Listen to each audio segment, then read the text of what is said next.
Now, with headlines regularly saying, eat this, don't eat that, this is good for you, that's bad for you, it's no wonder we're not sure what counts as superfood and not so superfood. So, we've drafted in a nutritionist who knows how to bust a food-based myth or two. Please welcome Dale Pinnock.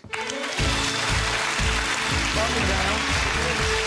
How astonishing are these superfoods? Do many of them actually live up to expectations? Well, I guess the first thing to say, really, is superfood is just a marketing term. It doesn't actually mean anything in real life whatsoever. Right. It's more about marketing. Marketing. Right, well, let's have a look at some of the ones. Yes. See what you think about them, because we've got all kinds of things here. What I want to do is to get John Anna, who sampled the LA lifestyle. Let's get him back to help sample our superfoods. John, come in. No doubt over in LA you saw people eating all and drinking Kingston. Kingston?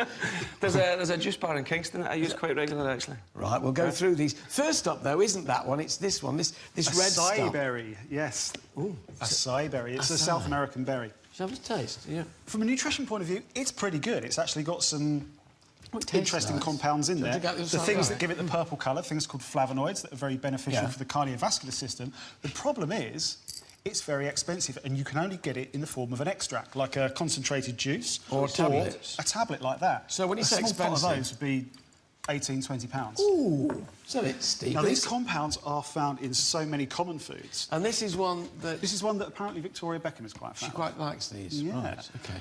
What's the alternative? So, hasn't it? It's actually, gorgeous. it's not like it's sort of medicinal. No, it's not. It's really fruity. You could consume things like blueberries, blackberries, or, one of my favourites... And not a glass of red wine. Red wine, absolutely. It's all about the things that give it the dark purple colour. Flavonoids, very widely studied in this country. I'll have a sniff. Smells nice. So let's have a look at this then. Nutrition out of 5. So, I didn't look. From a nutritional point of view, yes, they're pretty good. I'll give them 5 out of 5. 5 out of 5, OK, for nutrition. Versatility, 2, because you can only really get them as an extract. Value? 1. Oh, gosh. It's pricey. It's pricey when you could just go and get some blackberries. OK, so that's that. Now, this one, your Kingston bar, then, this is wheatgrass, is it? Yeah, it's good for you. Look at this. It's bright. It is very, very green. That's hardcore. Oh, it's awful. It is pretty rough. Now, so many people talk about this stuff. There's no getting away from the fact it's absolutely vile. That tastes like my compost heap smell. I don't think it's that vile. I mean, it's really, really different. It is like chewing cut grass, but... It is. The thing is, the benefits of this have been so overplayed to the point where it's laughable. Does anybody else want to try something? Shall I take this down? Yeah, have we got any go on. We've got down the audience. Yes, see if they'd like it. Go on. Back in one, OK.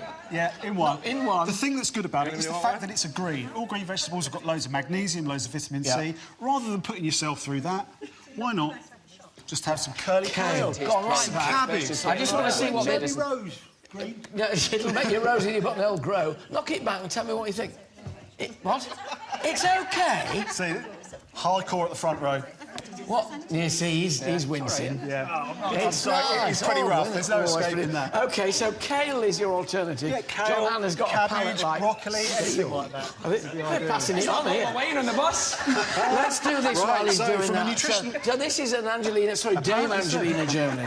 Apparently so. So from a nutrition point of view, I'll give it a 3. Yeah, there's magnesium in there, there's vitamin C. Versatility, it's got to be a 1, because it's absolutely bogging. There's no getting away from it. Bogging. And in terms of value 1. Again, it's very expensive. Little shots like that would be like £3 or £4. Oh, by George. God, it's cheap to have your tongue cut out. You can add it to other juiced vegetables and stuff, and protein powders and things like that. To make it taste better.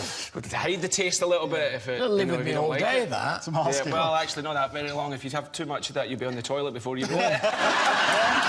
We're not going back to Bristol stools again, are we? Unfortunately, it all comes back to that. It does. And a good thing, too. So these are like fertiliser. These are super trendy at the minute. They're chia seeds. Now, so many people talk about these, saying they're an amazing source of omega-3. Well, here we've got Gwyneth. Yeah, a well-known proponent, saying they're a wonderful source of omega-3. Unfortunately, the omega-3 that's in there is in the form called ALA. Human beings actually need to convert that before they can use it. On average, we do about 3–4% conversion of all dietary ALA. Long story short, if you eat that, you would have to eat buckets full just to get a tiny amount of omega-3. I'm not going to put that in my mouth. I'm really not. Now, certain fish, like salmon, mackerel, etc., can actually do that conversion very, very easily, and they store it in their tissues. So you have oily fish, you've got the omega-3 really preformed. Have you tried these chia seeds? No, I haven't. I haven't tried those. Was Gwyneth on these when you were... flax on my cereal same and sort of thing with flax when it comes to the omega-3, but a great fibre source. I mean, similar to things like oats, for example, sources of soluble fibre can be very good for cardiovascular health. So from that point of view, they're great. But was Gwyneth on these when you were working with her? No, no, she hadn't really got into that, but we, funnily enough, I just remembered as I was looking at that picture there, we went up to... Peter, the director, took us up to a famous chippy up Marylebone Lane or something one time, and she was kind of astounded that we were having chip butties. Do you good, Gwynny? Have a chip butty. With chips. So, OK, then let's have a look at this then. We've got nutrition versatility. From a nutrition point of view, I'll give it 2, because really the main thing about that is it's a source of fibre. Yep. In terms of versatility, I'll actually give it a 3. You can make some good puddings with this. Oh, right, OK. The only thing is, they do take on a bit of a slippery texture, which isn't everyone's cup of tea, but you can make really interesting desserts. So, interesting but slimy. As an ingredient, you know, fairly versatile. Value, I'll give it a 3. I mean, for about a 500-gram bag, it's just under a £5. So 5, 6, 7, 8, 3, 4, 5, 2, 6, 8. So the beginning and the end, they're 8 points. But I think I'd rather stick with a nice plate of smoked salmon, kale, avoiding that, and a glass of wine. That's what it always boils down to. It's just simple. Is there something you take with the... What was it that you called these? Chia? Chia seeds. Is there something you take with chia that increases your uptake of the... No, it's the conversion. We need to convert it into things called EPA and DHA. Those are the things that we can actually use. I read a thing about spinach, that, in fact, all the goodness in spinach, you have to have vitamin C with it in order to... That's just for the iron. That's only for the iron content, but then you've got other things like carotenoids and all these other goodies. Lovely, isn't it, really?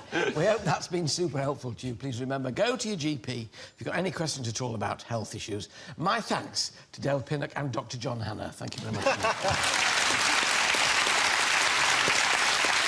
Still to come.